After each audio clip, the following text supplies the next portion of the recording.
Hi there. Welcome to our collective experiences. I'm Sean, and I'm your host. And today we have the wonderful Heather Tesch from Beyond with Heather Tesch, the YouTube channel. I don't know if any of you have seen, but I was actually interviewed by Heather, and now she's returning the favor, and I get to interview her. Hi, Heather.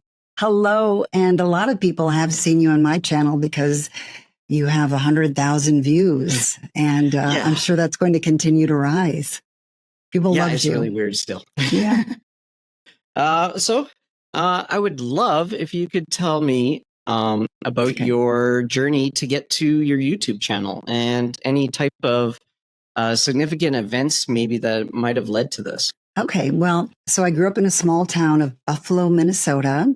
I have 4 sisters and just kind of your, average family. And I went to school at the University of Minnesota. I had no idea what I wanted to do. And that, by the way, my freshman year in college, I wrote my very first paper, and that paper was on near-death experiences, which is what my channel is about. Yeah. So I've been interested in that for a long time. But of course, there's no jobs talking about near-death experiences back at that time. So I really didn't know what to do. And then I decided, I'll go into journalism. And I think it was kind of like a few other people were. And I thought, okay, I'll do that.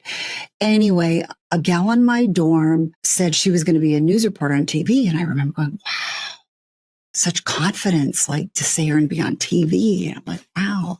And I thought that's really scary. But gradually it kind of opened my mind to that idea. And then my boyfriend at the time, who's now my husband, was able to get me an internship at a radio station, and I fell in love with broadcasting. And so I ended up getting a degree in broadcast journalism. But it really was a leap of faith because I grew up in a small town, and we always think other people can do things, but we don't always think that we can do things. And I think that's one of the messages I love to share with people is we all can. I mean, we just have to really set our mind to it. And so I remember that I had dinner with my husband's family. And it's when I think really the first time I sat down with them, and his dad said to me, so what do you want to be when you grow up? And I said, well, I want to be a journalist on TV, and share the news. And he's like, you want to write for people on TV? And I said, no, I want to be on TV. I want to write my own things and I'll be the news reporter. And he's like, you want to write for people on TV? And it was so hard for him to get past that mindset that somebody from our small town, me or anybody, could do that. And he didn't mean that in a bad way at all. He was just being very realistic. And so, that was kind of my first leap of faith, is just to say, I'm going to try it. And I did. And I worked for a few years at various stations doing news reporting. And my husband, by the way, he was ROTC in college. So he then went to the Navy, and we moved all over the place. So, I got a job in Pensacola, Florida, and then I got a job in Corpus Christi, Texas at TV stations there. Then we went back to Florida. Yes. And then I got a job in Brunswick, Georgia, which is a really small station just over the border. And from there we went to Maine, and I got a job there. And anyway, somewhere along the line, I started getting interested in weather. And I decided to go back to school for meteorology. I really found what the meteorologist did was very fascinating. So I went back to school for that, got my degree in that. And then I got some jobs in meteorology and a couple of stations I worked at in Portland, Maine. And then I went to Lancaster, Pennsylvania. And then I went to Minneapolis, Minnesota. And while I was in Minneapolis, my husband and I, by the way, decided, we thought we'd live there forever. That's where we were both from. He had by then finished his tour in the Navy, and I'm in Minneapolis working there at WCCO TV, and the Weather Channel called, and they're like, do you want to come down and check it out? Come down and work for us. And I thought, well, no, but I'll just go down there and I'll check it out. So I went down there thinking I wasn't going to be interested, and I was fun. The people there were wonderful. Landmark Communications owned it at the time. Just a wonderful family company. The employees they had, they were all very, very nice. The managers, the coworkers, everybody was great. And so the people were really nice. And then also I remember when I first came to Atlanta, I'm like, wow, it's so green and it's so sunny. And yeah. And I was from Minnesota where it was not, always green and sunny. Yep. So I fell in love with it and I decided to come down here. So we moved down here and I worked at the Weather Channel on TV for quite a few years. I did their morning show with Marshall Cease, a wonderful partner for, I don't know how long the show was. It was probably 11 or so years. That's a long time. Then a new company bought out Landmark Communications. And then they made changes. So I was not doing that show anymore, but I was just doing other shows. And then eventually I went to the Weather Channel Digital, which is what people see on their phones. And I did that as recently as a year ago. And I then left that to start my channel, my podcast. And again, that was a leap of faith. And it took me a few years to figure out, can I do this? Can I do this? And finally, my husband said, hey, if you're ever going to do it, you better do it now. You're getting older. And so I did it. And it was the best decision I ever made. I love it. I love meeting people like you, Sean. I've just enjoyed learning from people like you. So it has just been a fabulous experience. And that is my story. That's awesome. Yeah. I have a couple follow-ups first. Mm-hmm. I'd love to hear more about your first paper on NDEs, if you could elaborate on that. Okay, I will try to remember. It's been a long time. It was only like 2 years ago. Yes, I do remember I had to rewrite it. When I first handed it in, she's like, this sounds like a Reader's Digest story or something. And I had to rewrite it. And then I personalized it a lot more. And at that time, it was, my dad had died when I was my first semester in college, when I was a freshman. Oh, so I think that then played into that. And then also a friend of mine, his mother had died. And I remember hearing how she had reached out and had, was as if there was something there. And I don't remember exactly what she said, but she said something. Yeah. And so I remember putting that in my revised story. And there was very little information out there at that time. Mm-hmm. There were something like a Reader's Digest story, but that was about it. And a couple of books, were probably out there and more came along, but it really was kind of rare. And I remember when a book would come out, when Betty Eadie's book came out and then Daniel Brinkley's book came out, there were years in between them, but I just savored them. And then eventually the internet came about, and then there were all these resources to read all of these stories. And then in recent years now, there are podcasts like mine and what other people do. And I loved listening to all of these stories. And I did hesitate to jump into it because there already are great people that are sharing these stories. But I also knew that I could do it a little differently. I think all of our shows are a little unique in what we present. Yeah. Some of them might have a little wider scope. Mine really kind of focuses mainly on near-death experiences or very similar experiences, or people that have had near-death experiences and then some other, different experiences. But it's more of a narrow channel, and I think we all have our little niche. Yeah. So I'm really glad that I did it. And so that's kind of the backstory on that. That's awesome. Yeah. Okay, so I've always wanted to ask a meteorologist about contrails. Yeah. I always wanted to know, because here in Alberta, we do have cloud seeding and everything. So you always hear everybody talking about contrails and everything. So I'd actually like to hear what a meteorologist's opinion on that subject is, if you can. I think what most meteorologists are just going to say is they're just from jet airplanes. Yeah. I know there's some conspiracies out there. Mm-hmm. I don't know anything about that. So that's all I'll say is that I think they're just coming from airplanes, and it's just a natural occurrence with the airplane and the interaction of the atmosphere. Yeah, I know for a fact, like here in Alberta, we actually do seeding for hail, which is a lot of our actual contrails. So I was just kind of curious. Yeah. And some places, some countries do cloud seeding. Yeah. And a lot of people aren't familiar with that and they think it's some space age type thing, but that is done by some countries and it affects the weather. I know China does a lot of it, definitely. I believe. Yeah. Yeah, for sure. I know you wanted me to say some really interesting conspiracy thing there, but I don't have it for you. No, I've never had the chance to actually ask a meteorologist. So I was like, well, this is my chance. So when you decided to do your YouTube channel, did it seem like things kind of lined up perfectly for you to be able to do it? Yes. I think that's when you know you're in the flow of life, is when things just happen and you just feel good and everything sort of comes together. How this initially started is when COVID happened.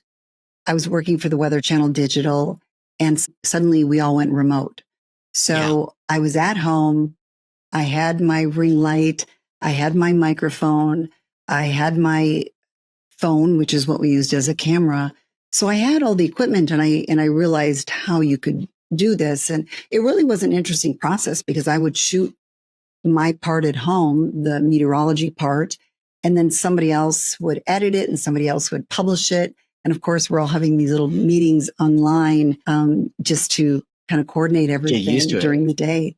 So it really was an interesting experience. And that made me go, wow, I have all the equipment, which is not that much. If anybody wants to start, it's really not very much at all. And I knew I could do it because I was comfortable shooting now at home. So that really helped. And then I thought about it for a while because I knew roughly the direction. I knew I wanted to do near-death experiences, but I also wanted to put out there into the world that we need to be a nicer, kinder society. And I remember my first title was going to be Let's Be Nicer. And my friends were like, that is so corny. Like, do not do that. And so I was, I brainstormed with friends and that's really where I narrowed it down to the title Beyond with Heather Tesch. And then I also really just kind of honed in on what exactly I wanted to do with the channel. But yes, I think everything did align. And I think when I look back on my life, the times that I felt really in the groove, that I felt things were flowing, I think that's when I was in alignment with the universe or God.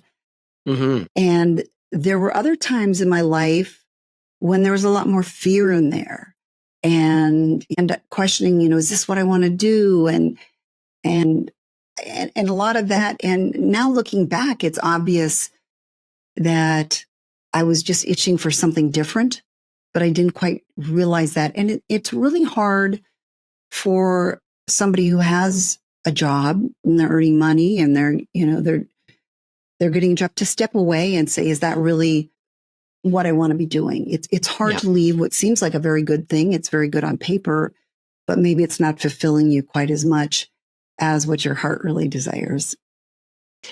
I love that answer. I really love that. When you were still at the station and you were kind of tossing between doing the YouTube and this, was there certain things that were almost like pointed out to you about that it is time for a change, or anything specific? Do you remember feeling, just knowing that your time is coming to an end on this particular path? I think I knew it in my heart, but what's interesting is that I had people tell me not to do it along the way. I remember telling a colleague that I was interested in starting a podcast, and he said, everybody's got a podcast nowadays. And then I'm like, yeah, you're right. And I put it off for a couple of years after that before I started thinking about it again. And then when I got more serious again, and I was telling some friends, okay, this is what I want to do. And I remember a friend telling me, well, you should really do this and you should really do this. But I knew in my heart what I needed to do, what I wanted to do. And I appreciate all of the advice they give because they genuinely are sharing from their heart. But I realized it had to come from me. And I am very glad that my husband said, go for it, because his support, I think, was very valuable. It would have been hard to step out and say, okay, I'm going to stop earning money and I'm going to do this instead. Yeah. Yeah. And if I hadn't had his support, so that made a difference. But I think, I really had to listen to my own heart, because there are going to be a lot of naysayers along the way. And you have to find what you really want in your heart, and find also people that will help you once you know it, people that'll kind of help move you in that direction and mentor you or do whatever, that you need help with. Yeah. And listen to your intuition. Yeah. It's so important, and it's so easy to ignore it. And I think we do that a lot of times. But like I said, when you follow it, personally, I feel so much more in the flow. You just feel happier. You just feel like, life is good. I'm in the right direction. And I think we get lost a lot of times along the way. Yeah. Yeah. I 100% believe that. I kind of want to talk about trying to let go of the fear. I was wondering what your opinions on this would be, because I know for myself, a lot of the things that have worked out is things that I decided to do, even though it seemed like it was a kind of a bad idea, or it was like I felt like it might not work out, but it seemed that once you take that leap, it almost seems like that it works. So I was just wondering if you could kind of guide me through your views on trying to get over some of these fears. That's a very hard question, because not only was it jumping into something new, but also as I entered into this, I didn't want to offend people I loved. And not everybody is into near-death experiences. And I do have people that have different faiths. They have very strong faiths that don't allow for that. And so it was a big fear of stepping out and not wanting to hurt somebody that is believing something because it genuinely is part of their heart, and that they would be concerned for me. But I also realized that I had to be authentic. And I think that's what a lot of us figure out as we get older, is we need to be authentically who we are.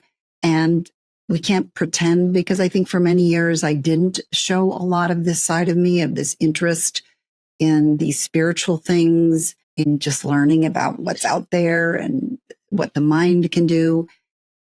And I still struggle somewhat with some of the things, but you have to step through the fear. And I think once I stepped through it, and once I started, it really started to fall off. So I was very fearful going into it. But once I started doing it, every single episode, I got less fearful. Yeah. And I think I got bolstered too by just speaking with other people like you and others, and hearing your stories. And it gave me more confidence in what I was doing.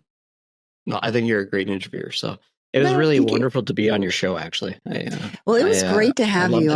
People loved listening to you. They loved hearing your story about your near-death experience. And it's really interesting, because as I was telling you earlier, your second episode, people either went, wow, that's amazing, or they went, that's really out of my comfort zone, but not quite so nicely as that. And I have found that with my channel, is there's a lot of pushback, but I'm really confident in what I'm doing, and I'm very confident in my beliefs. And when I say confident in my beliefs, I don't have all the answers by any means. I think 100%. There's so much we don't know. Yeah. But I'm very confident that what I'm doing and searching is the right thing to do. So I'm really not too offended overall by some of the negative comments that I get. Occasionally, does it go, that kind of hurt? Yeah. And you want to kind of say, something back. But ultimately, everybody's at where they're at. That's where they're at. That's what they believe. And I respect that. But I think we have to start to be okay with people not always believing what we believe. Yeah, and I resonate with that 100%. Yeah. Because your podcast is going to go into really interesting areas.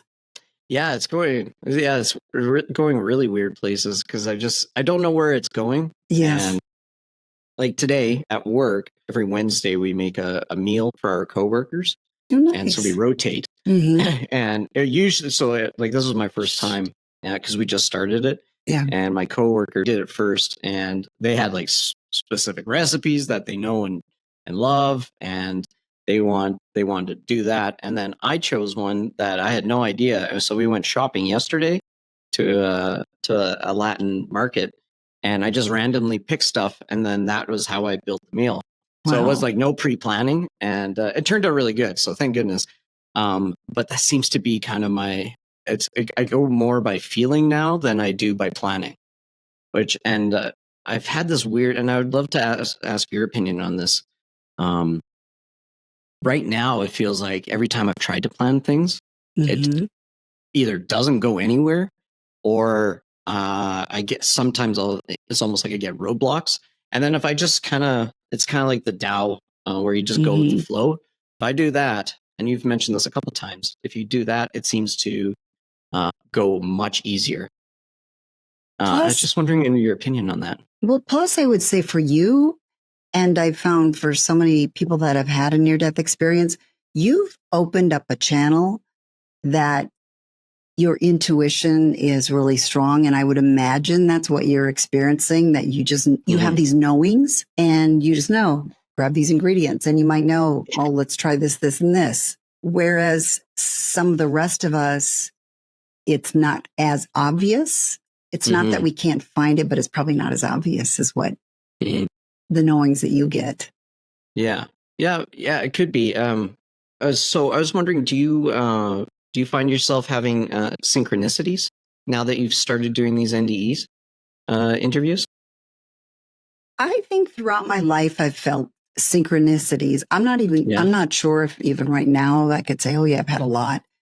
But I would say throughout my life, when I do feel more in the flow, I have a lot of synchronicities. I think if I'm not in the flow, I might not have as many synchronicities. But I also know that there have been times in my life when life was hard and it was more challenging. And I do feel like I got so many signs from the universe, like, you're okay, you're okay. And it's interesting because I got some every day. I would get them. And then now I don't, because I don't think I need them. Interesting. But it just kind of is more proof that they were there for a reason. Whereas now, it's like, you're doing fine. I don't need to show you the way. During those tougher times, would you be able to give me some examples of some of the signs and synchronicities that you were receiving? I sure will. But, and I say this because the audience is listening, when you don't get the signs, you're like, oh, that's corny. But, we all know when inside when it's a message. But my signs are a few things: pennies, dimes, and then also coyotes. And so and dimes are a little bit more significant than pennies, but pennies probably have more up.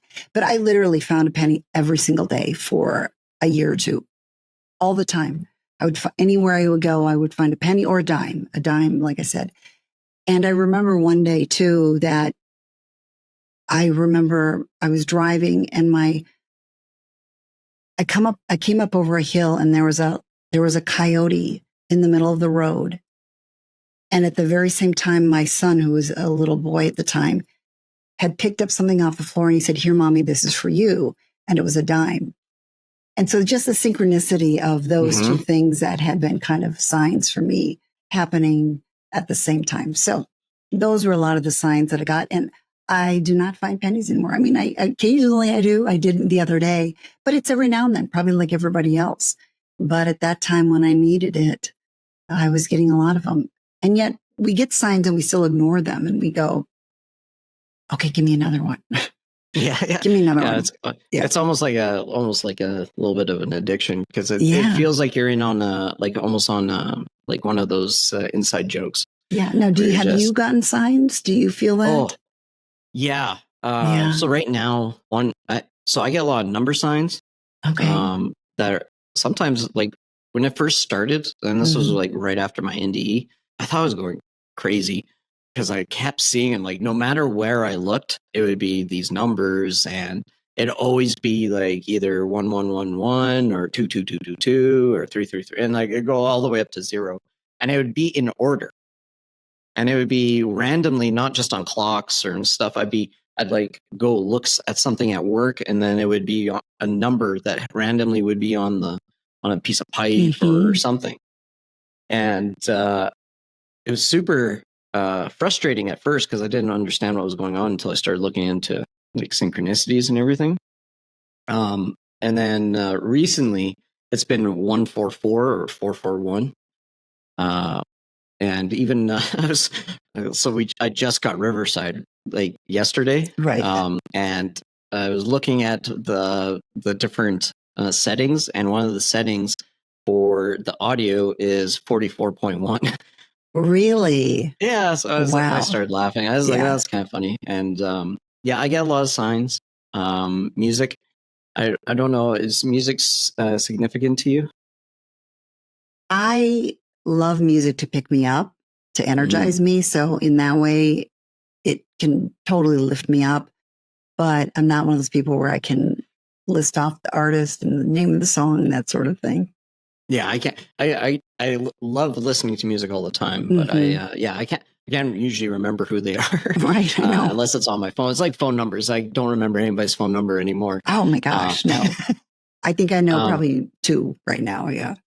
Yeah, but some of my signs are usually through music. So I'll get a feeling when I'm listening to music, and I try. What I've been trying to do lately is on random. So I use Amazon Music, but like, or if I'm using Spotify or whatever, I try to do it on random, and then I don't try. I just kind of let it happen. And usually, what I've been finding lately is that I'll almost have like a theme of music that kind of goes, and I've listened to so much of different types of music that it's very random usually. So like there'll be like a couple different genres that pick up that like get played, but they almost seems to have a theme of like right when I was starting this podcast, I had a wave of songs about taking a leap or what else? Being brave and letting go of fear and all that stuff. So all these seem to add up. And I was just wondering, if you've ever noticed anything like that, or I'm sure that I've gotten little things like that where you come across either a song or a poem and it's something that just hits you right. Yeah, but I also have to say, what you're saying is so reminiscent of where it was a year ago, because that's when I was starting my podcast, and all of those the same thoughts of, of fear, but wanting to be brave and stepping out and jumping into something. I was there a year ago, and now it's fun to be able to look back at it. And I also, having gone through this journey almost twice, because I remember when I first was in TV and as a journalist and then a meteorologist, I thought, oh, can I do this? Can I do this? And I think I was so much looking toward the end goal that I didn't enjoy the ride. And I remember I always look back and went, really the best times are when you're kind of climbing and growing. Yeah. And so I've really tried to remember that this time and to really enjoy just this process of starting this podcast and just enjoying the moments and watching, when it's little and you're excited because then you got 1,000 people that actually subscribed and all those little things were so exciting. And I do think that really the joy in life is so much in the process, and we sometimes forget that. And I also think someone like you in your heart that this is the direction you're supposed to go. Yeah, it's weird. And because of that, there's already an outcome out there for you. You've already have the success. It's just the matter of you just writing it out and enjoying it until you get there. And I think that's one thing I've learned from people that have had near-death experiences is that everything sort of already is. And we have to just have faith in that and just go about. And then, of course, there's always that part about like letting go of expectations. Yeah. And that's the hard part. That's the really tough part. It is. Yeah. No matter even with our interview and stuff. Yeah, it's really difficult not to have expectations. But I think I'm wondering if once you have expectations, it's like kind of like collapsing that quantum field. So you're limiting your own choices for how this universe can surprise you. Possibly, but also and again, I've learned this from near-death experiencers, is that we need our ego. Because if we didn't have an ego, we would never do anything. That's right. And so we need that ego to prod us to, hey, do this, do this. And so it really is a balance. And as somebody told me is, recognize the ego and try to kind of keep it in check, but also realize that that ego is not necessarily a bad thing. And that is going to help you achieve some of the things that you are meant to achieve. 100% resonate with that. Yeah. Yeah. I really resonate with that. You find for yourself, have you found a struggle while you've been going through this journey, having a different struggle with the ego versus through your other life with the television? A different, Is it almost like a different, does it feel like there's different challenges, but they're presented, or they might be the same challenges, but presented in a different way? They're probably the same, and they present them in the same way. I do think that when I was in my initial career, I probably had less challenges or hardships in my life. And then once you go through some challenges and hardships, you learn a lot more empathy and appreciation. So I probably have a greater appreciation right now for everything that I get.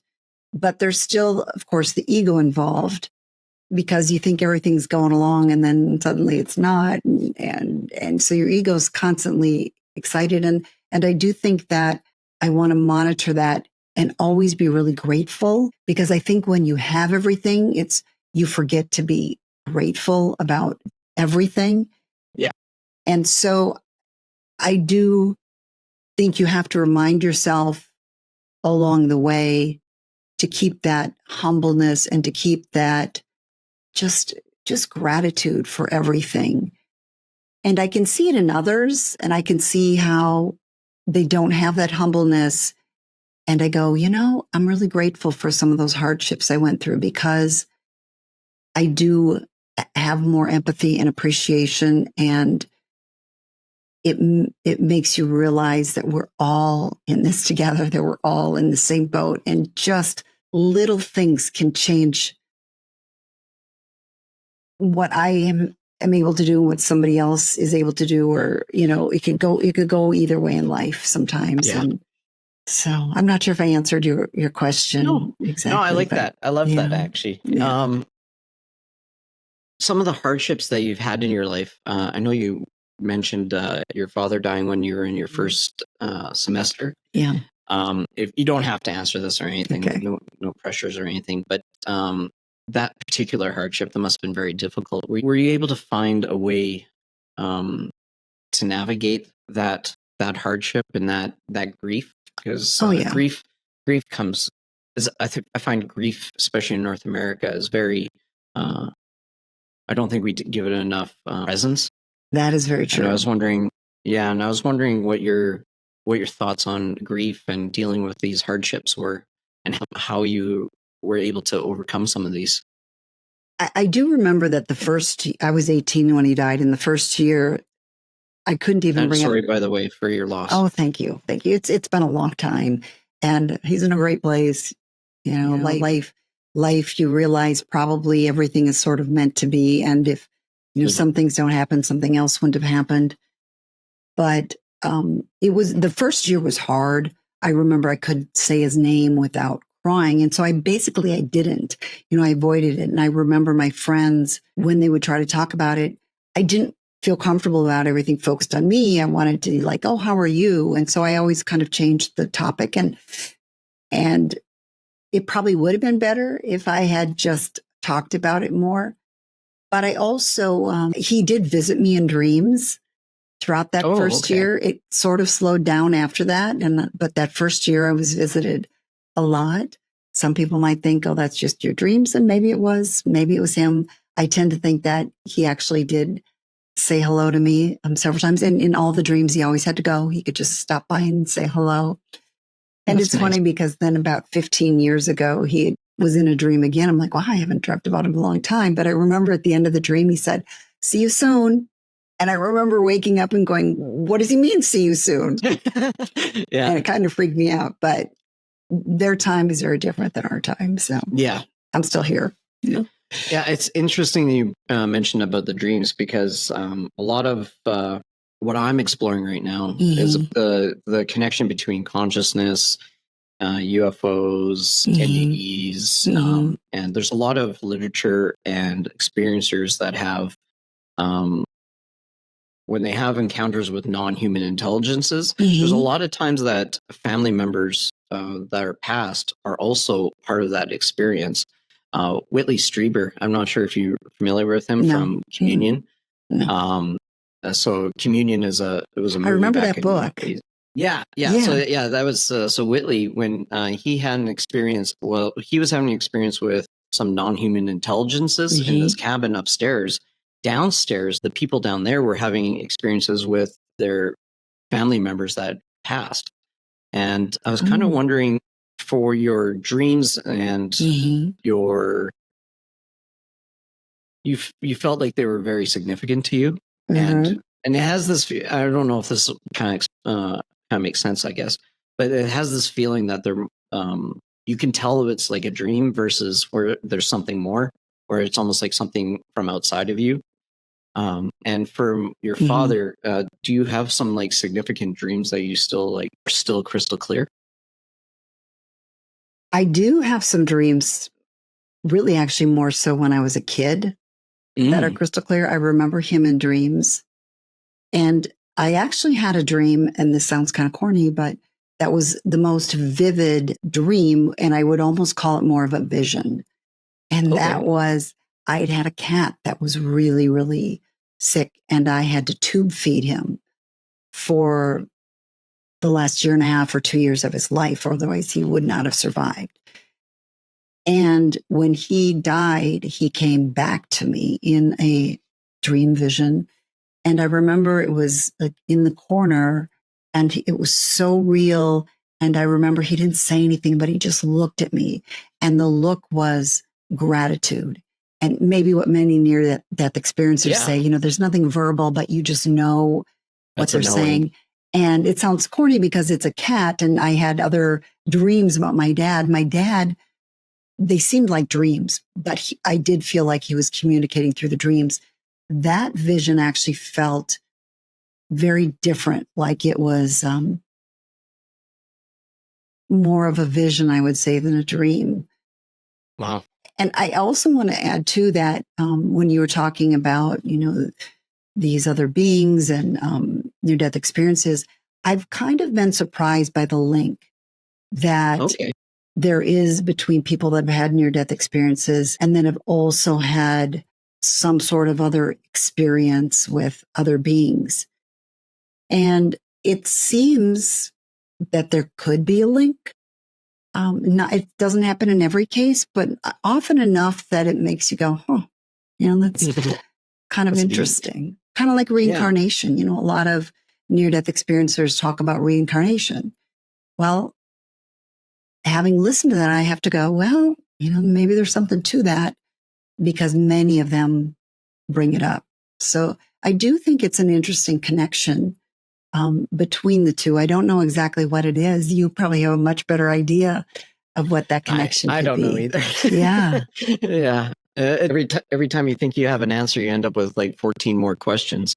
That is so true. And the more I learn, the more I realize that there is so much we don't know.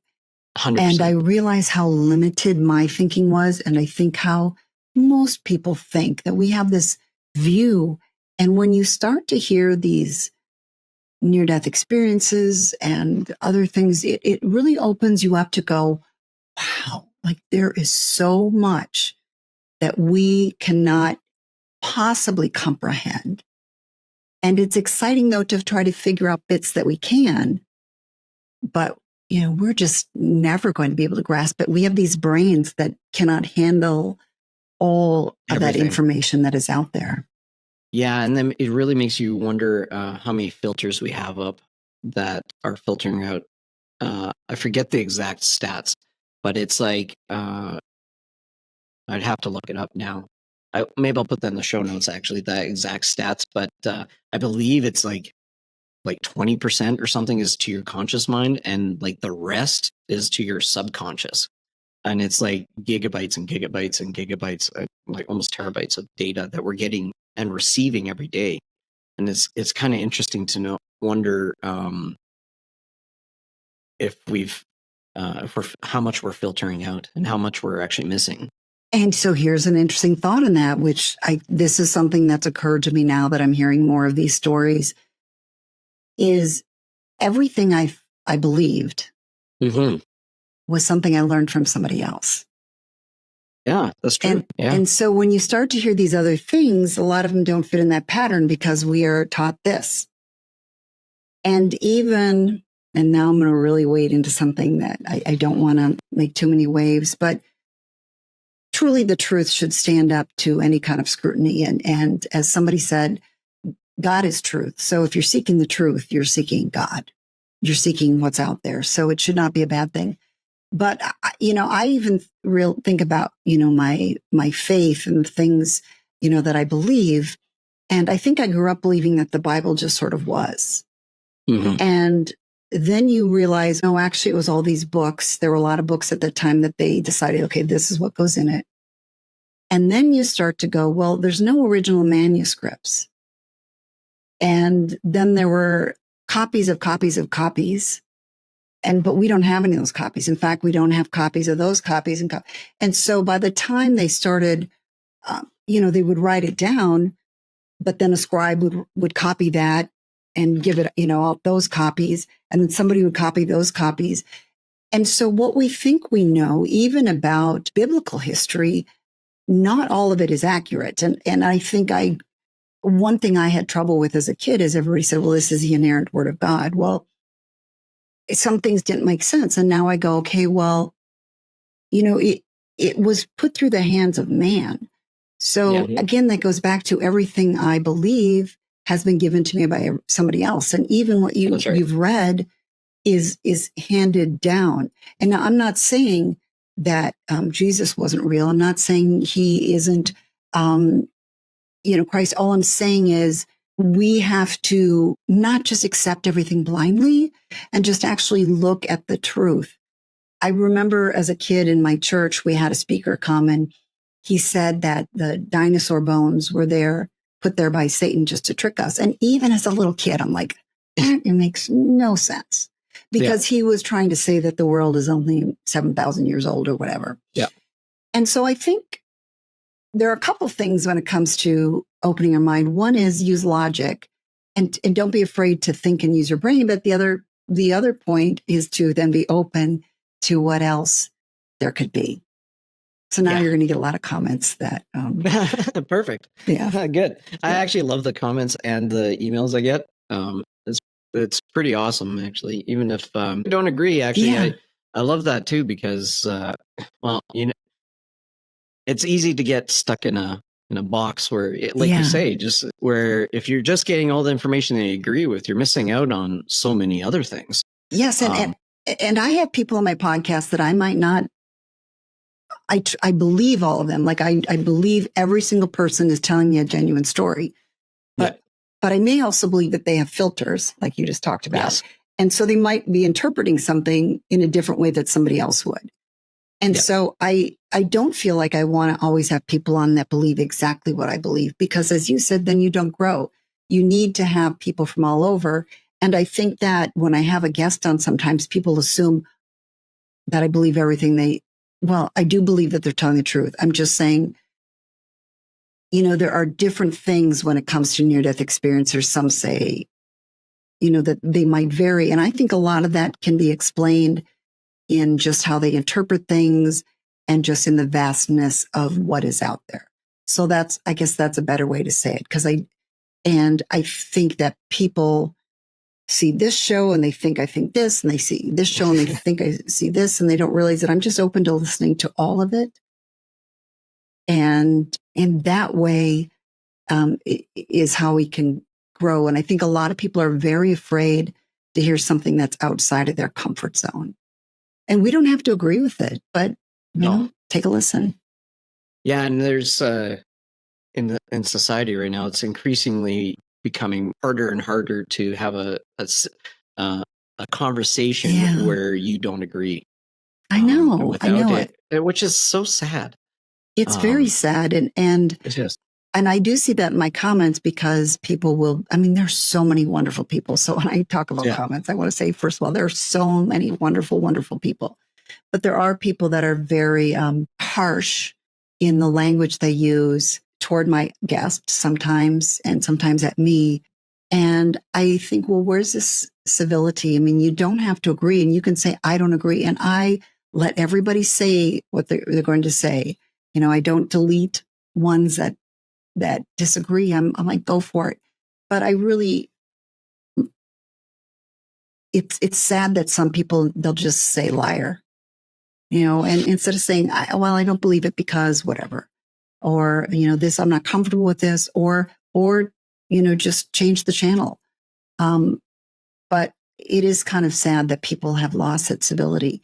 And again, there are wonderful, most of them are absolutely wonderful. And so I don't want to give the impression that they're not, because I am so grateful for all of the people, you know, that are out there listening, and they're kind and they're thoughtful. And I'm very happy for the ones that disagree. I've got some great commenters that we have totally opposite views on things. And I've got this one gal, and we're always going back and forth, and she shares her views, and she'll always say to me, I really respect that you don't delete my comments. I respect that you let me say what I'm going to say.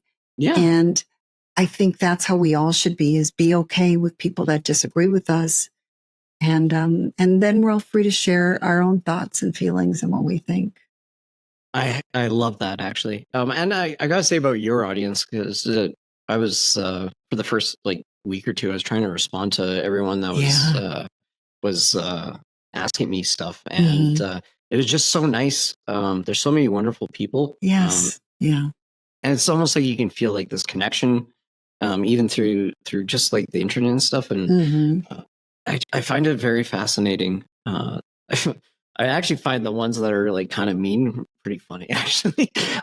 They can be entertaining. Some of them. Yeah, because some of them are pretty, one, forget which one it was, but yeah, it made me laugh pretty hard, actually. I was like, that was a good one. That was a good bird. But yeah, it seems it's like 99% of the people are just here to, well, everybody seems to be curious. And it almost seems like there's more curiosity now, even though maybe this is just a perception of the media, of the mainstream media, maybe, that there's lots of like animosity and stuff.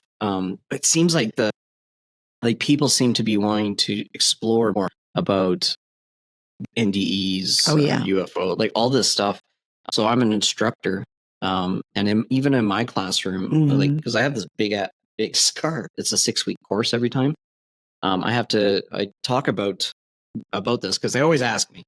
And then it's interesting how by the end of the 6 weeks, they're a lot more open to a bunch of stuff, because they've asked, they start asking things later on about, and I'm to the point now, I'm pretty open about my beliefs now. And it's really interesting seeing the evolution of people once they know that it's okay to ask a question. That curiosity seems to happen. They just want to know more about everything.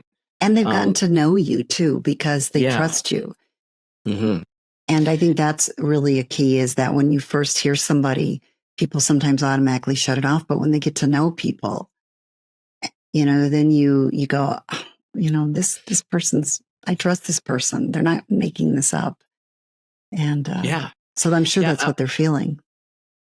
Yeah, I think so. I think so. You've had quite a few episodes now, and quite a few guests. Yeah. Has there been any significant stories that have really, maybe right in the beginning or in the middle or right up until now, that have really, how has this talking to all these different experiencers evolved your own belief system from where you started? If you could go into maybe your belief system right when you started doing this and versus now, and if there's an evolution of this.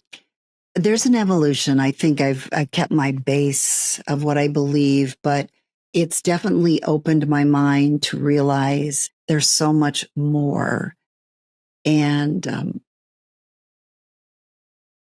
I hesitate to say this because I don't want to harp on the comments, but sometimes the negative comments have actually turned me off to things instead of what their purpose was in trying to convince me of something. And I see the variety of a lot of people saying different things, that this is the right thing, this is the right thing, this is the right thing, this is the right thing. And it makes me question my own faith and that what I've been taught and learned, because I see all these groups are saying they're right.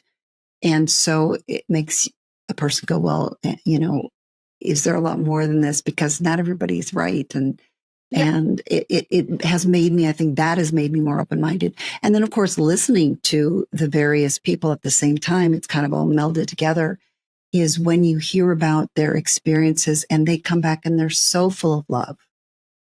And they all are saying, love is the most important thing. And you realize it's not this harsh and judgmental as you think.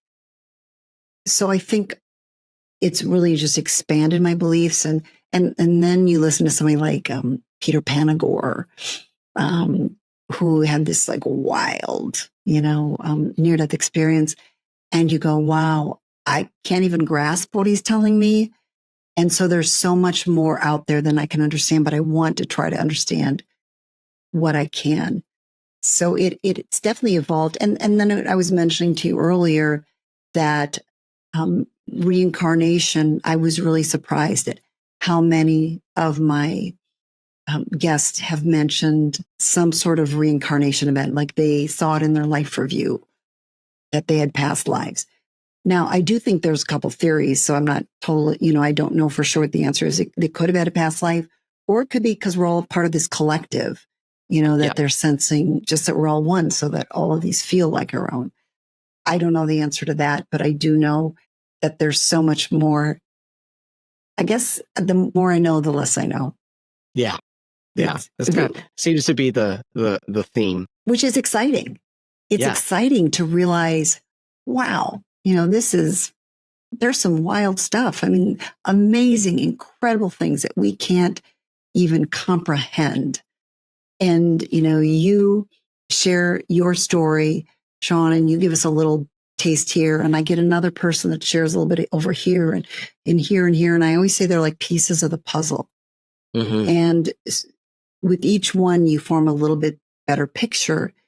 And sometimes people say, well, this doesn't match with this. But I think the more you listen to them, you kind of get an idea that they could all kind of jive, because sometimes it's how people interpret things. And then you hear another story that you go, hey, they kind of tweaked this a little bit, which could kind of be what, that one was. Anyway, I think you do start to realize that all of them can mesh together. And at the same time, you get a little bit of better picture of everything. And you also realize that there's so much more to learn. Yeah. I love that. Has there been certain themes that you've found, like you mentioned life review, mm-hmm. reincarnation? Do you find that there's commonalities that seem to almost like, okay, well, this kind of makes sense. Like everyone seems to have something sort of like this, like that sort of thing? There are two things that stand out to me. The first one is love. Mm-hmm. Everybody has come back and said they felt this amazing love. And they want to be more loving. So that leads us into the second thing, which is transformation. You had an amazing transformation after your experience. So many of these people that I've interviewed have talked about how their life has transformed. And when people say, this is just the dying brain sending off chemicals, well, chemicals and illusions and things like that aren't going to change people's lives. But these people come back, and all of you are so kind and you're so loving and you're so patient, which is great when I have technical issues or something. But, you really are, like, you set the standard for great people. And that is what I noticed is just how you've all just evolved so much. And to me, that tells a huge story, and it confirms when you talk about the love and Yeah. that, and so those are the main themes, and the other things just sort of go along with it. And some of the other things might be interpretations. It might be because you saw something and somebody else didn't see that. But, they might say there's not this because they didn't see it, but it just might be that if you're in the desert, you don't see the ocean. Yeah. So a lot of the rest, you can kind of be explained why there are differences. But I love that they all have those things in common, the love and the transformation. Yeah. I specifically think of Betty, that interview with Betty that you did, Yes. which I thought was incredible. Her transformation was amazing. Her NDE story is just like the life before versus the life after. Like that one is like super stark. Like it is an incredible transformation. And I find it's interesting that like what you were talking about with these people that try to explain away. Like my brother even right now has trouble with my NDE. And saying that maybe it's just like a neurons or something. Yeah. And family tends to do that. yeah, which is okay. It's okay. I find it's hard for people to understand, I guess, unless they have some type of experience that is really hard to put into words. And do you find with your guests, do you find they really struggle with trying to tell the story because it feels like so much more? Is that like a commonality? That is very common, that they can try to describe it, but they often say it's really hard to describe. And I think that's part too of why we can't always get the right picture of what it is they have a hard time describing what they saw because it's so different. It's not like what we live and experience here. There are things that are familiar, but there's a lot of very unfamiliar things that they experience. And then also, what I find really interesting too, and this happened to you and it happened to another guy, Sky, that I interviewed, and many others, is, you were hardcore atheists or agnostic, or, many of you were like, didn't believe. I guess you weren't as hardcore, but some of them I've interviewed have been, and they were totally have changed their views. And I guess it helps us understand people that say, "Oh, that's not true. That's something of the brain," because some people just have to experience it for themselves. Yeah, and it's interesting. Yeah, that some people seem to need a bigger kick. Yeah. I find that really fascinating. Have you heard of any NDE stories around that you've always like somebody you've always wanted to talk to that you haven't had the chance to yet? I just talked to Howard Storm, and he was top on my list that I wanted to talk to. Oh, awesome. Yes. So he was the one that I was really excited to talk to. And it's not even because I liked his message necessarily, because he had a hellish experience. Yeah. And it also opens up a lot of questions, because many near-death experiencers say there is no hell. Now he says, well, it's because they didn't experience it. And I think, again, it's probably somewhere in the middle, but he was fascinating. So that really was the biggest one. And there are certainly others that I think, I'd like to interview, but he was the one that I was like, I gotta get him. And so I'm really excited about that. You know who else I would love to interview? And I'm trying to think. Jeremy Rimmer, who had the snowplow accident. He's an actor. I think I got his name right. Oh, Jeremy Renner. Yeah. Yeah, because he has not specifically said he had a near-death experience, but he's said things that have made me think that he had a near-death experience. And I just saw that Kelsey Grammer is coming out now with saying about his near-death experience. I didn't know that. I didn't know that. I haven't watched it yet. I find it interesting. Do you find it's getting, for yourself, is it, do you have to go out and find people, or do you find that it's almost like they're brought to you? That's a good thing. That's a good question. I would say both. Certainly at Yeah. the beginning, I was reaching out, but at the same time, it seemed like things fell into place. And when I have moments like, oh, I don't have any lined up, I need somebody lined up, I'll kind of say a prayer out to God, to the universe, and then things kind of flow when I get people. And now I'm also getting more people that are starting to reach out to me, but I'm very picky with my guests because I want to know that I can believe them. And if it's just somebody writing to me in an email, I really don't necessarily know them. So, I'm really careful with who I choose because I feel a responsibility Yeah. in who I bring. And so I have great people like you that I trust and I bring on. But I would say a lot of it is synchronicity. I think so. Yeah, I do. I think certainly, I've had to reach out a lot, but things still flow. It doesn't, it doesn't think, when things are flowing for you, it doesn't mean you don't have to do anything. That's but right. I think it just doors open up easier when you're kind of on the right path. And I think when you reach out and you ask for help, I think that it is given. And I say that because not always. I mean, we all have times in life where I'm calling for help and I'm not getting it. Yeah. But maybe that's when we're not in the times when we're in the flow of life. And maybe it's when we're more off track. Yeah. Yeah. Or it's just not the right time for that particular interaction. Which Yeah. Yeah. We try to that- rush things in life. And sometimes, Yeah.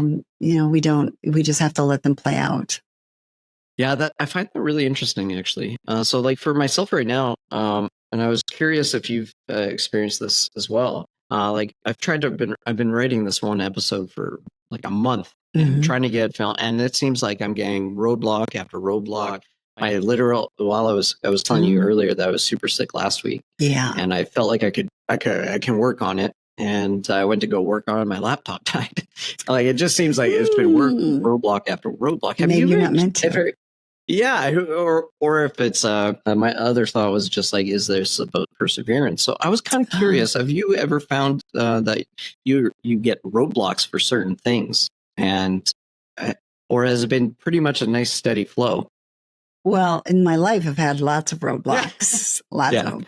But I do think when you look back, like we were talking about earlier, when you're doing what you should be doing, I think that's a way that you can tell that you're in alignment and you're doing what you're meant to do is when everything seems to flow good. That doesn't mean you don't have to work at it. Doesn't mean you don't put in effort, but it's kind of a joyous effort when you do it. And so when I've probably been more off track and I don't realize I'm off track because at the time everything seems fine, I think that's when you tend to run into more roadblocks. I think there's more fear of things. And I remember pondering a lot when I was a kid, do your thoughts create your reality?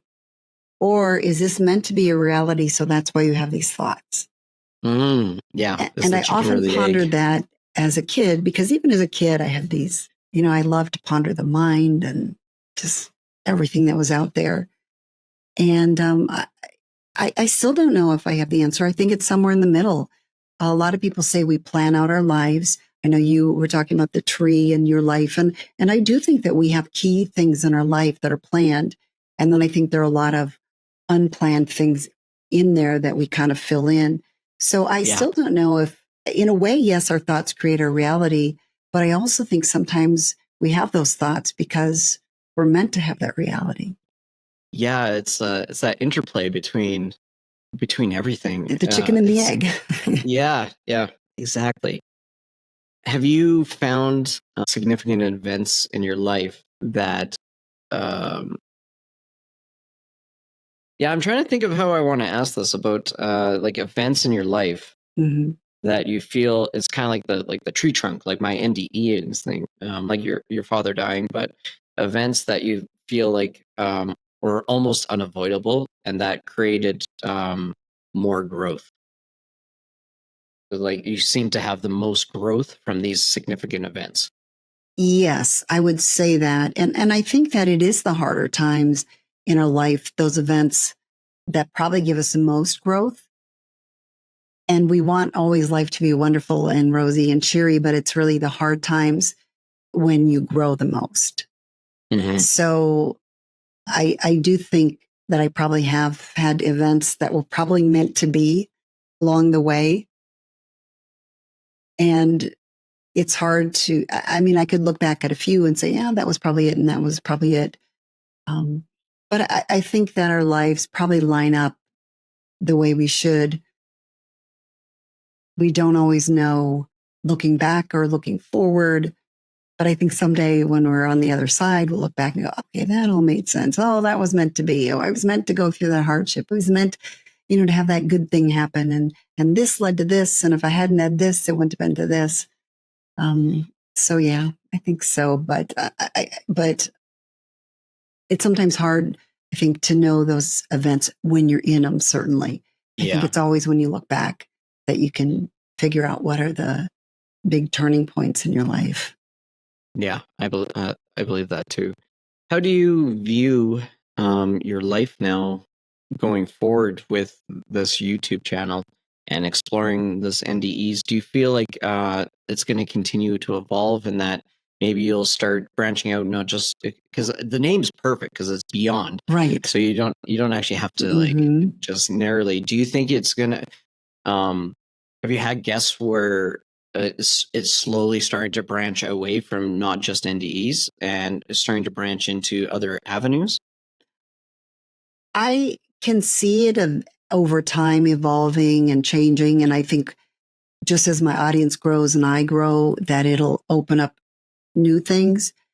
But I also feel like if I stay true to near-death experiences or similar experiences, then my audience knows what to expect. And so when they come to my channel, something else might be outside of their comfort zone.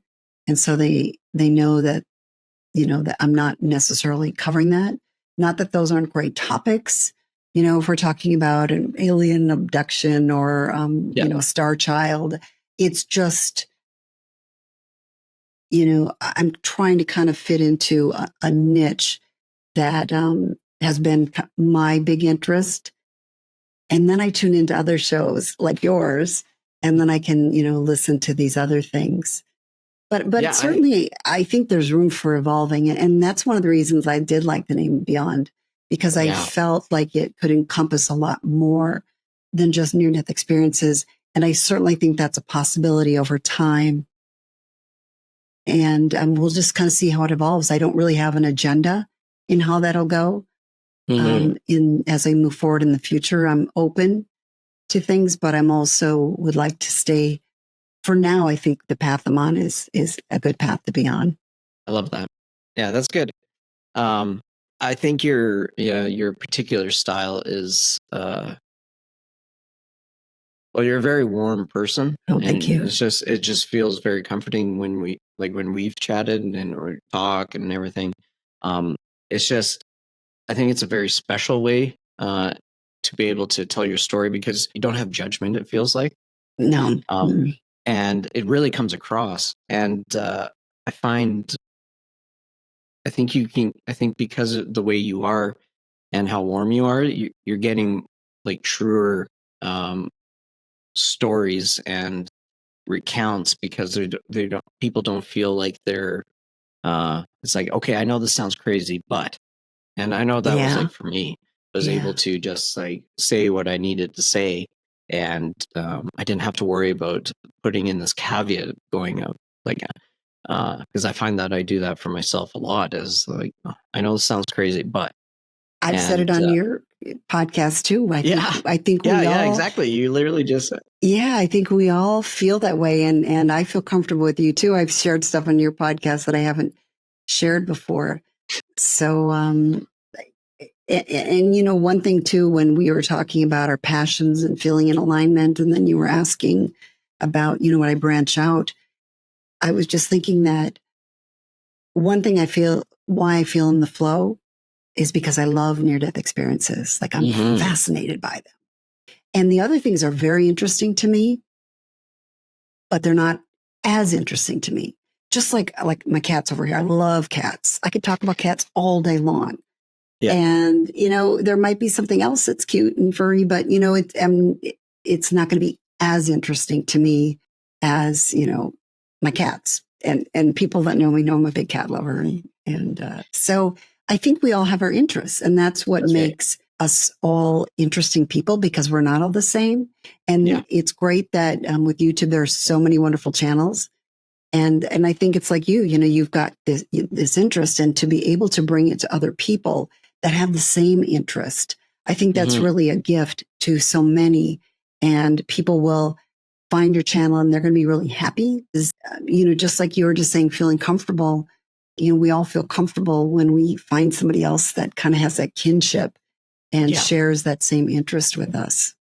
Yeah. And that's, I know, like, for my own journey, hearing other people talk, and I at the time I was thinking, holy shit, that is so crazy that they do that, not knowing where I'd be. But hearing other people's stories and knowing that, no matter what type of experience, like, you're not alone, like, even with your father, like, I've never had to lose a parent, but with somebody's, like you said, it's really tough.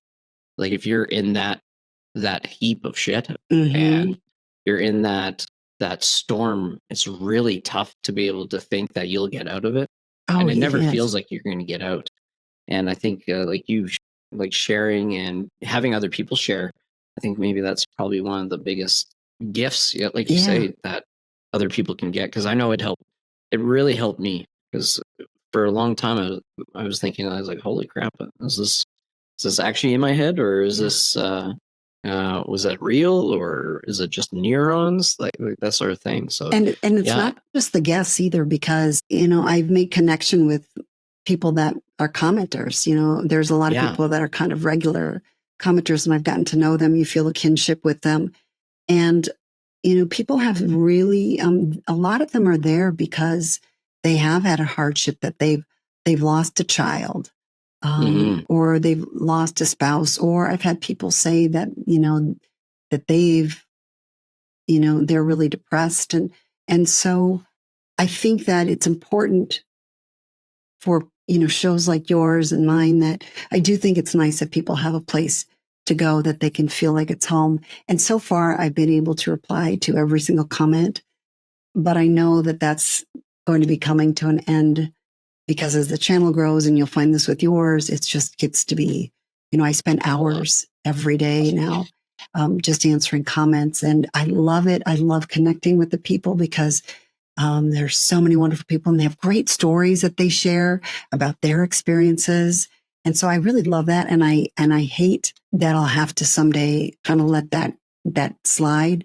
But for now, I'm still doing it. I'm going to try to keep it up as much as I can. But it's hard, because you're juggling finding guests, and I try to do research on, I do research on the people that I interview, because I want to, what are great questions that I can ask? I want to know their story before I go into it, so I can, know the directions that I need to take, or the questions that I need to ask them. So there is a lot of work that goes into it. So it's everything's been wonderful, and there are growing pains, and it's exciting to see it grow, and at the same time, it's a little melancholy. When it'll be harder, I think, to connect with people as I grow. But I hope they keep reaching out, and I hope that I can continue to do it, especially with all of the kind, wonderful people that are out there. I maybe initially I can let go of some of the ones that are a little harsher, but I respond to them, and again, I respect that that's where they're at in life, and that's what they believe. And some of them could probably be a little nicer about it, but still, we've all probably been through stages like that, where I have a lot more empathy now for people like you and me and what we do, because, I see how people sometimes don't realize when you're in front of the camera that you're a human, and they'll kind of talk about you in the third person. And we're all humans. We all have feelings. And my guests have feelings, and that's when it's really hard too, is if anybody says something that's against my guest. And I have a hard time balancing that because I don't want to hurt my guest. And I also want to let people be very free to say what they're going to say. So you tell me, how do you think, how do we balance that? Yeah, I have no idea yet. Yeah. I'm lucky. So like I'm such a small channel right now that it's not that hard. Like But you'll grow, but that's even, where I was. Mm-hmm. Yeah. And it's really interesting. Like I've gotten some amazing emails from people, and just some amazing people have just reached out and told me some of their stories, and not that I will repeat them. And it's just, but it's nice to know that they can confide in you, and I think and you're confident. I think people see you as a confident, and they probably see me that as well. Oh, I'm good at faking it then. No, you're not. They trust you. They feel comfortable sharing their stories with you. Yeah, and which is it's a huge honor because it is. It is, because you're dealing with people's telling, like a lot of times people, like you said, you've told me things that on here that we wouldn't normally say, and I've done the same with you on your channel. And there's emails that we'll receive that just seems like I've had a word like that they've never told anyone else, and it's pretty amazing that across the world that you can connect with people. Yes. I find it feels like it's really weird because society almost feels like we're more separate, but then in a really weird paradox way, we can be even more connected than before. That's right. It's really weird. Paradoxes seem to be everywhere. And won't it be interesting where society goes from here? Will we? I feel like there's kind of competing things out there. So you can share your thoughts on this. There's a lot of negativity, and you see, especially on social media, that people will go back and forth. And I don't think people really listen. They just want to say what they want to say. And then there's also, people like you and these near-death experiencers, and then all of the audience that wants to hear these near-death experiences and other spiritual things that they're learning about how important love is. And so I think there's kind of that duality of what's happening, and I hope it goes in the direction of the love. And what are your thoughts? Where do you think we're headed? I hope so. To me, it feels like that's where it's going. Even my favorite quote is, "It's always darkest before the dawn." Yeah, that's right. And it's pretty dark right now, but it feels like there's a shift, and there's a shift of more and more people being open to the idea of non-judgment and just being open to loving love thy neighbor, I guess. And sometimes the hardest people to love, we have to remind ourselves, to love those people. One of my guests, Vinnie Tolman, said that when he was having his near-death experience, he was told, you have to love the prejudice. You have to love the people out there that are kind of not so fun to love. And those are the tough ones. It's easy to love the easy people, the loving people. But, and I'm certainly, it's always a learning thing. Oftentimes I have to remind myself, okay, be patient, That's really interesting. So I have a meditation group, and this actually came up.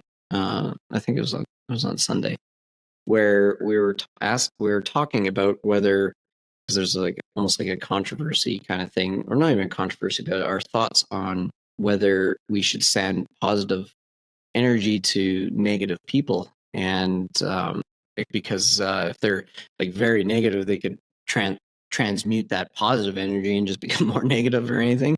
And I was just wondering what your thoughts on, do you try to, no matter who the person is, are you trying to actively now trying to send out positivity, or is it a learning experience? It's a learning experience. That's my goal.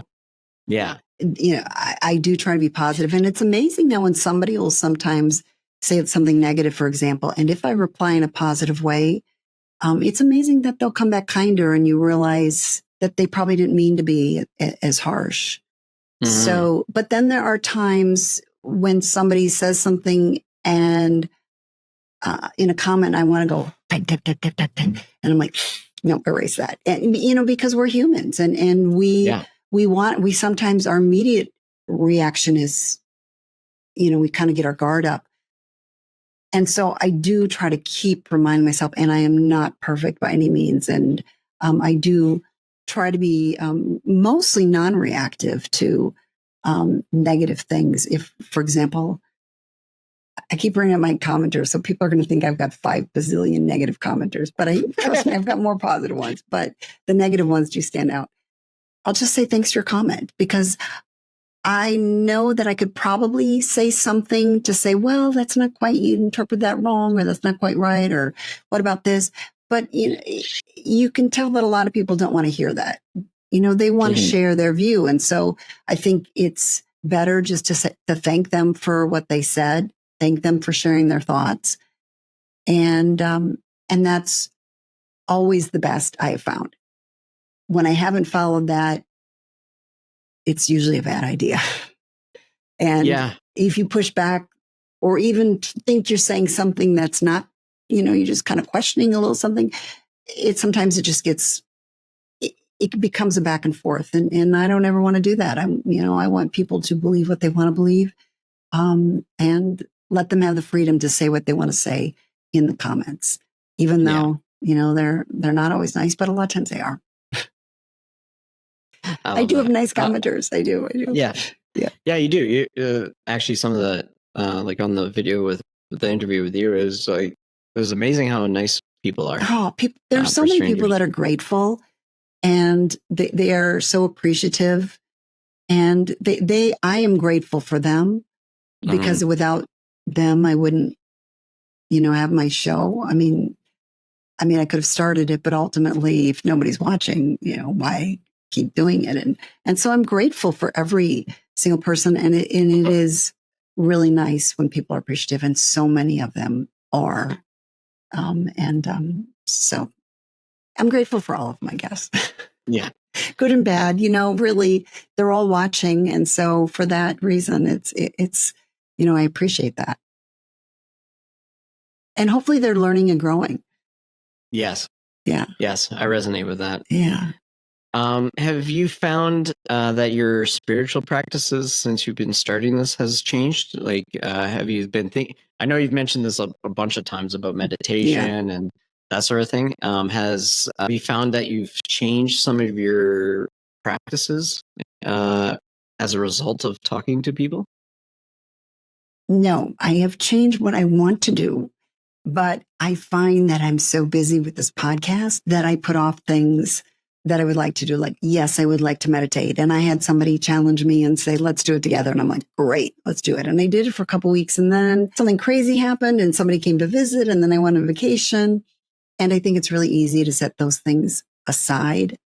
It is. So I would say I've kind of remained fairly steady. But I'm going to keep trying. It's kind of like people, that are part of Alcoholics Anonymous, and, they give it up and they say, I've gone 30 days, and then they backtrack and they got to start all over. Well, I got to start all over with meditation, because I did try. Me too. And I do keep trying, but I have yet to make it a daily, regular practice. But I'm always communing. Like my whole life, I've always felt like I'm always talking to who I call God all the time. And I feel like I've always got guidance. And even when life has been hard, I always kept that conversation up. So in that way, it really, everything's the same. It should be different, because I've learned a lot. I've learned how important meditation is. You meditate, and you've had great experiences, and I have so many others. And I used to meditate, and when I did, I had, really amazing experiences, and it was, great. I just have to get back to it. So. Yeah, don't feel too bad, because like I'm not a good meditator.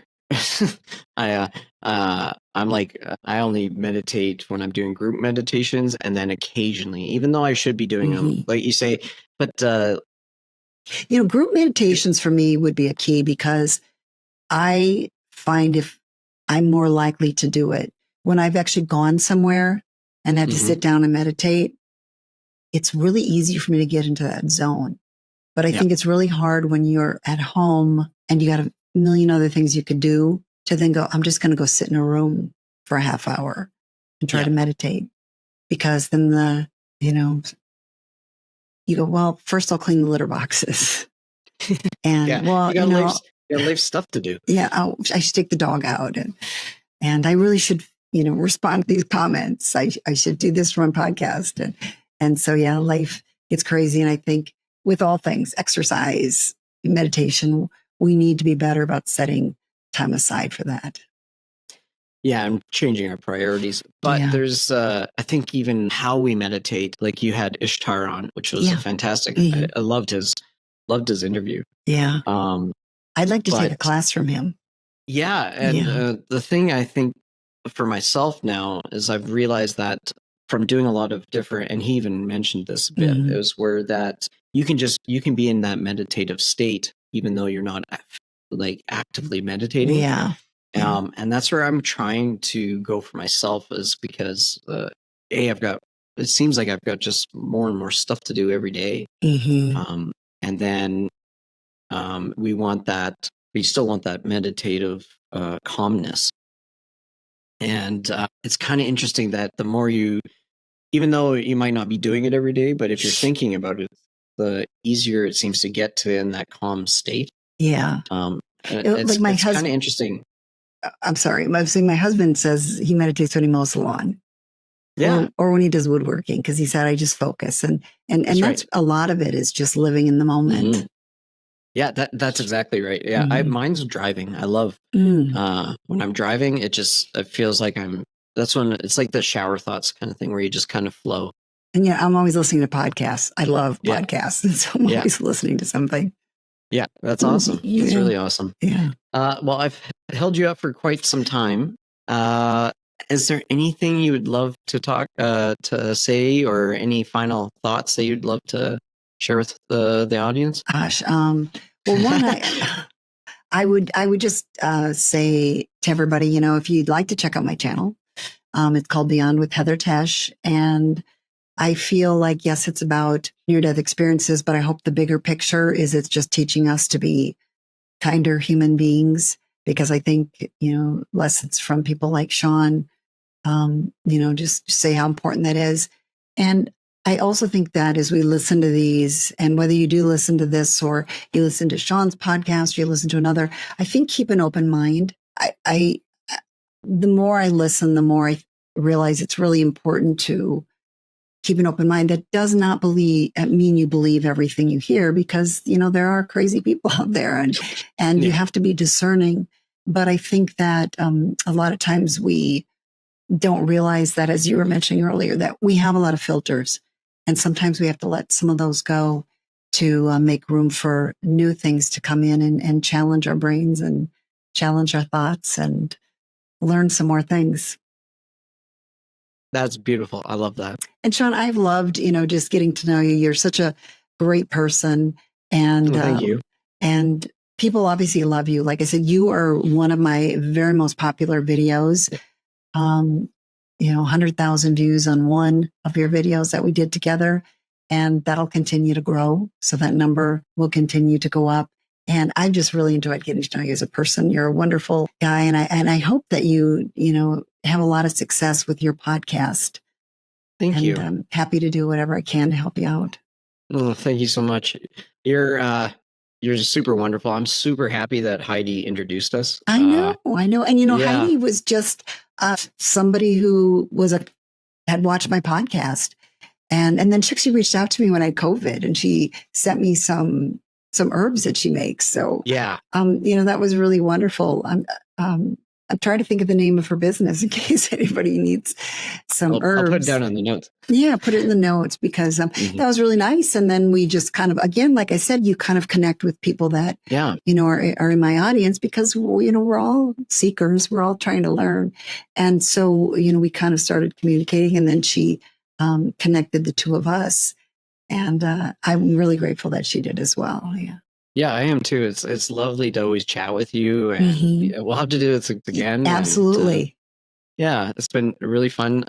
I'd love to maybe in like a couple months or a year recheck to see see what new patterns have emerged from your all your different interviews. I find it fascinating that you get to talk to so many of, and maybe see some commonalities as you grow on your journey.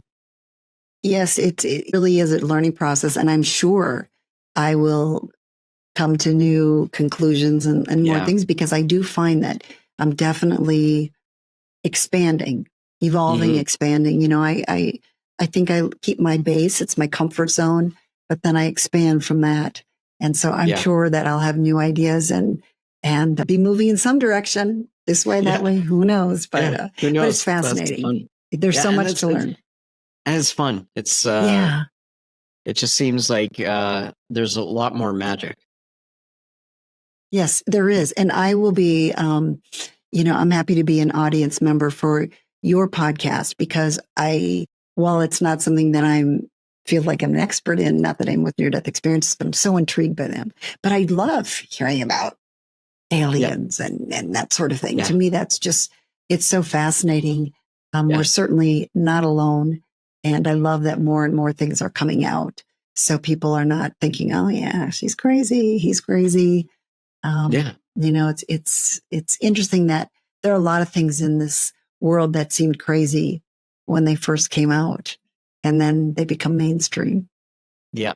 It's I think we're in for some interesting times, and I'm excited for it. Thank you so much for doing this. You are so welcome. Chatting with you.